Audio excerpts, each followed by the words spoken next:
Welcome in, everybody, to Warchant TV alongside the managing editor of Warchant.com. He is Ira Schoffel. My name is Tom Lang, and today we're counting down, kinda. It's called the Warchant 321, and for all you new members and new folks here at Warchant TV, we want to introduce you to the concept of the 321 that Ira Schoffel pens every single week on Warchant.com, and why this week's is just a little bit more special. So, Ira, how you doing today? And tell us a little bit about your weekly feature. I'm good, Tom. Thanks. Yeah, the 321 something we actually started, I don't know, the last couple, about maybe 3 years ago or something like that. And it's basically a way to kind of touch on a bunch of different topics. Instead of just writing one column on one topic, it's a way to kind of address a lot of different things. And so the format is 3 observations, 2 questions, and 1 prediction. And that's always the toughest part because, I'm not going to make outlandish predictions, but I want it to mean something.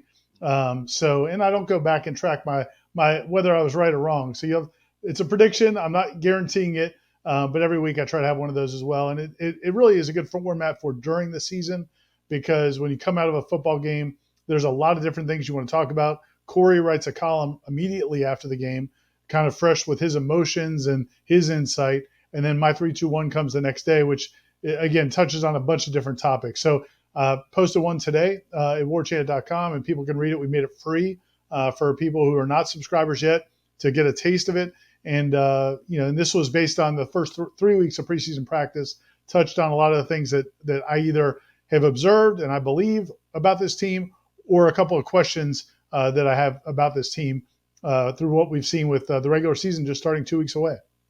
Warchant vets, you understand all about the 321, but just in case, again, for those of you that are new or you haven't tried warchant.com, it's for free. You can take a look at it right now. Head to the website. The link for the article will be in the comments section right underneath this video. And do us a couple of favors real quick. Hit the like button underneath this video. If you haven't subscribed to Warchant TV, now is the absolute time. We're under 14 days away, 12 days of the recording of this between now and kickoff, Florida State and Duquesne. What are you waiting for? And head to warchant.com.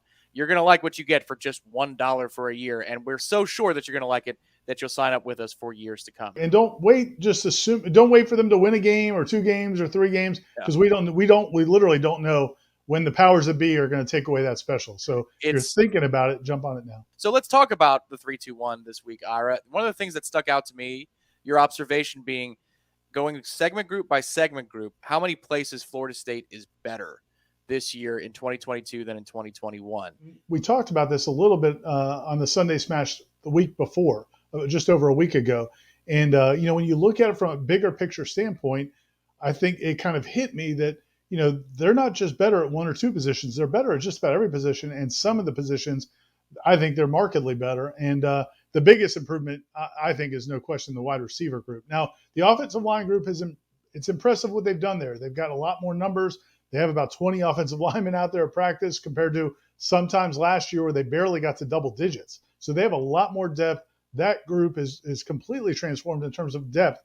But to me, the combination of depth and frontline talent, it's wide receiver. I mean, I think Johnny Wilson's for real. I'm past the point where all the qualifiers. We need to see him do it in the stadium. We need to see him do it in the rain. We need to see him do it in the Garnet jersey. Otherwise, I'm past that. I think he can play. I'm not saying he's going to be perfect, but I believe Johnny Wilson is a major upgrade over anything they've had at wide receiver.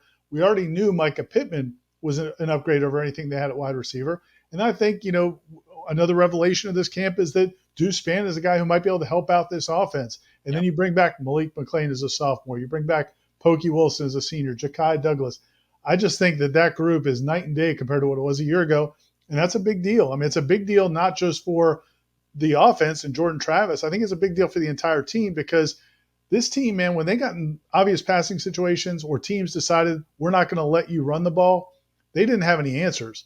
This year, I think they're going to have some answers. I think that's going to give life to the entire team. Yeah, it's the search for balance. And Ira, the most bona fide transfer receiver that Florida State picked up in the offseason was Winston Wright, who won't be available until October, maybe. I don't know. I don't want to put an exact date on it. But he's not going to be ready by the opener, that's for sure. And that his name doesn't come up in the conversation when you're saying there's market improvement at receiver. That's worth noting because, again, Winston Wright has the most bona fides when it comes to Power 5 production. If he can come back at full steam, full speed at any point this season, they're really going to be transformed because now you're talking about a starting 3 that are all transfers, but that all have shown at different points between spring, fall camp, and certainly in their past of their careers that they can be a contributor for the offense to create the balance that we're talking about. We don't want to give away the entire column because you can get it right now for free, and that won't be the case typically at Warchant.com. You got to pay $1 next time. That's right. You want to read it next week. And then you're covered for the year. Like, so if you think about all the 3-2-1s you'd get for $1, it's unbelievable the per capita value of the 3-2-1. If you just head, you could see the instructions right there in the bottom of the screen to warchant.com and sign up today. So instead of going to the prediction, I'll let people go to the article for the prediction, Ira. You already mentioned it a little bit. The offensive line.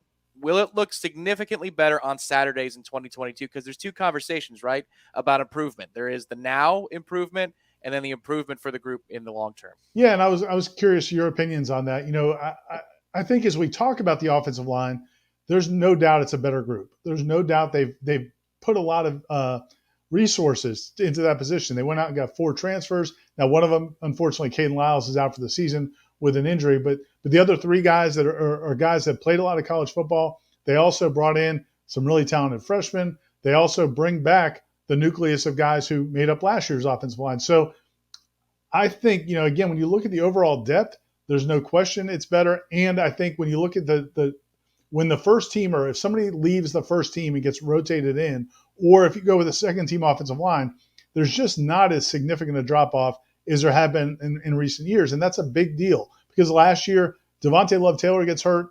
Sorry, dude, you got to play at 50% or 60%. Dylan Gibbons, you're hurt. Sorry, dude, you got to play. You're better than anything else we have. That's not going to be the case now. So I think that's big. I think we've seen it in camp where there have been times where guys are banged up a little bit and they've been able to play younger guys. They're not forcing those guys to play through injuries so they can maybe get healthier. But the other thing is over the course of a season, you know, later in the year, I think you're going to be better equipped to handle anything that goes down. But I did want to clarify that because we think it's better, I don't want people to expect that this offensive line is going to go out there and move LSU off the ball in week 2. I mean, that's probably not going to happen. They'll be competent. I think they'll be solid.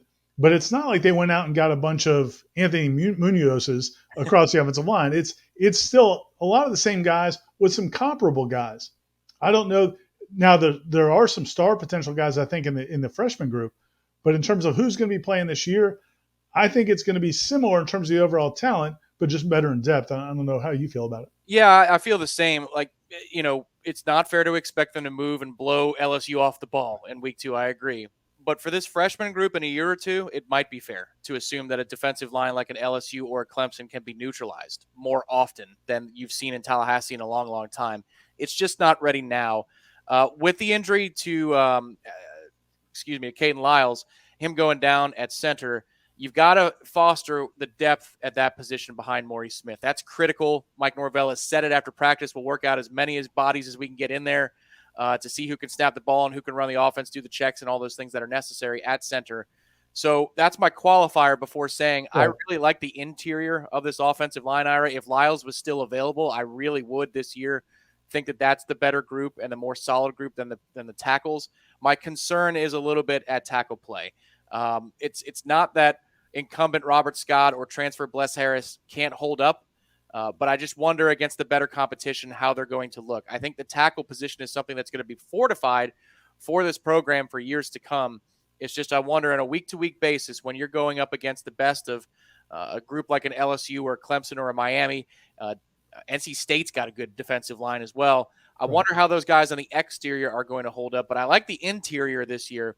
As long as Caden Lyles is the only major setback that they suffer, I think they're going to be in a good position to win a lot of battles up the middle, which is so key for this offense because if they can run between the tackles with a little bit of consistency and they have the aforementioned receiver improvement, I mean, it could be scary at times.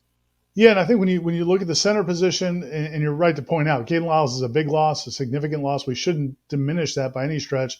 And they're not as strong there as they were a week ago. But I do think, you know, the efforts that they made, that you mentioned Bryson Estes working at center, some of these other guys that have been getting reps at center. Plus, I think a really key to this whole thing is Darius Washington. Darius Washington has played a lot of tackle the last year or two, but he also has played other positions and can be a backup center, and he's gotten back healthy now. So I think that's a big plus because he could be maybe a top fill-in at center, but also a top fill-in at tackle and a top fill-in at guard. Yeah, I mean, yeah, I don't want anybody to think that we're saying from watching them at practice that we expect these tackles to shut down elite pass rushers. I mean, that's not realistic. I think it's going to be incumbent a little bit on the coaching staff to get them help, whether it's tight ends, whether it's chip with backs, whether it's some scheme things, Jordan's maneuverability. When they go up against the Clemson's defensive front or some of these other elite pass rushers, they're going to have to figure some things out. But they're going to be much more competent, and I think again the depth is key because they can withstand a little bit of juggling. Whereas in the last few years, man, they haven't had anything beyond that first five. It's a critical couple of weeks for Darius Washington. You're right. Now that he's up to full speed, that's a player who can help you out anywhere on the offensive line. Where does he going to fit? What part of the offensive line will we see Darius in more times than not in the 12-game season? Should be interesting. Those are questions we're going to answer for you on Warchant.com and Warchant TV. Make sure to subscribe to the YouTube channel and subscribe to Warchant.com for just $1 to get columns like the 3-2-1 and our coverage of all the developments from practice and the games with Florida State from here on till December. Because there's going to be a bowl game. We all believe it, don't we? For Ira Schoffel, the managing editor of Warchant.com, my name is Tom Lang. Thank you so much for tuning into Warchant TV. Head over to the website and enjoy the reading, and we will see you right here on Warchant TV next time.